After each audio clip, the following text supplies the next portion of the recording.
Hi guys, today I'm going to be showing you two different methods of doing jump rope with your yo-yo. So before you get started, you actually want to just practice jump roping with your strings without the yo-yo, because jumping rope with your strings is a lot more different than using an actual jump rope. Mainly because your strings are not weighted and they're not very heavy, so they're really floppy and they'll get in your way a lot. So getting used to actually being able to jump rope is very helpful. So a couple of key tips: tuck your legs in more when you're doing the jump. Because your string is going to be more floppy, it's going to catch under your feet a lot more easily.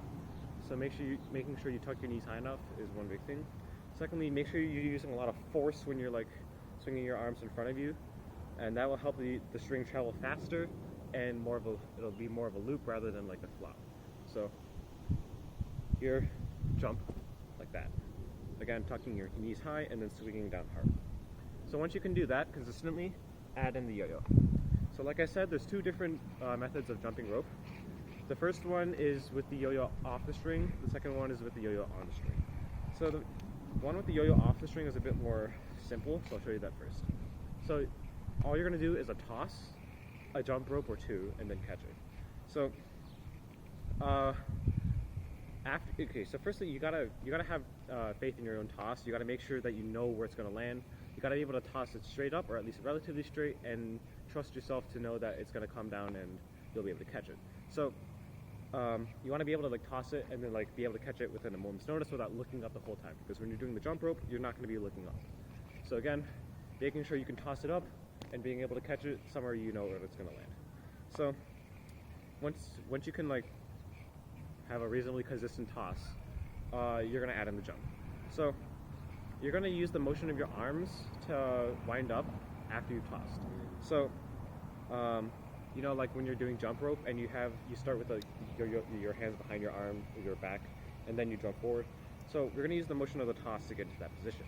So you're going to toss, arms back, and then you'll go to the jump rope a lot faster. So this is where being able to toss consistently comes into play, because most of the time you're going to toss, right? And then you're going to have your arms there the whole time.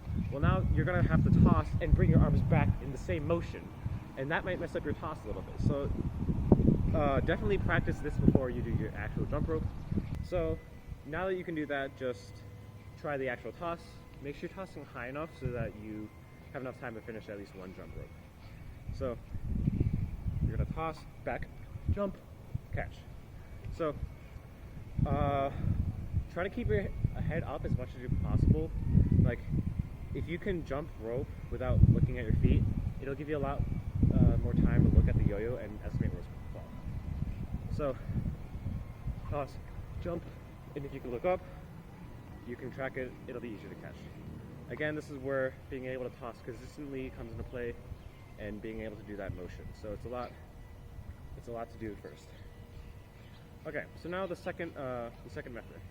So this time you're going to keep the yo-yo on the string, and it's a little bit more difficult. So you're going to be doing suns and then like jumping over your sticks while you're doing sun. So you're going to be doing like this, and you're going to jump over it like that. So for this one, because you're jumping through this gap here, if this gap is too wide, it's going to make your yo-yo fall. So the trick is to keep your sticks as close as possible at all times, no matter what.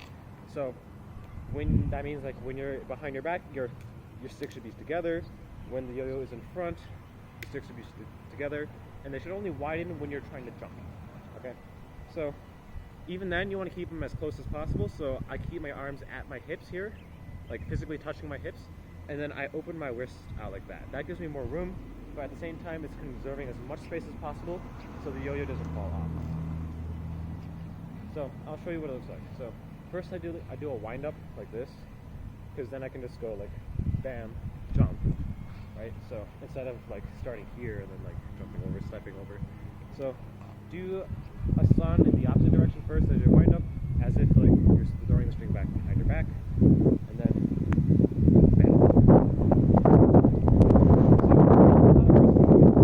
So when the yo-yo is going under you, your wrists should be like pointing from the yo-yo, and then like that. So this is like it should be rotating, and try not to use your arms as much as your wrists when the yo-yo is below you. So I'll show you again.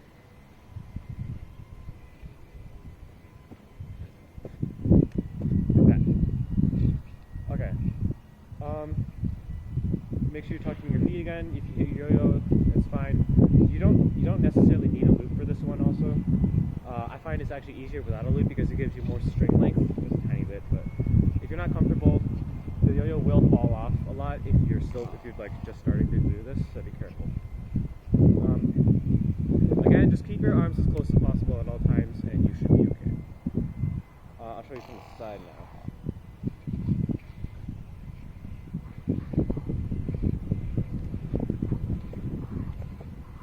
Okay, so also this can go both ways. It doesn't matter which direction you go. But yeah, just keep those few tips in mind, and you should be able to do this. It's not a very hard.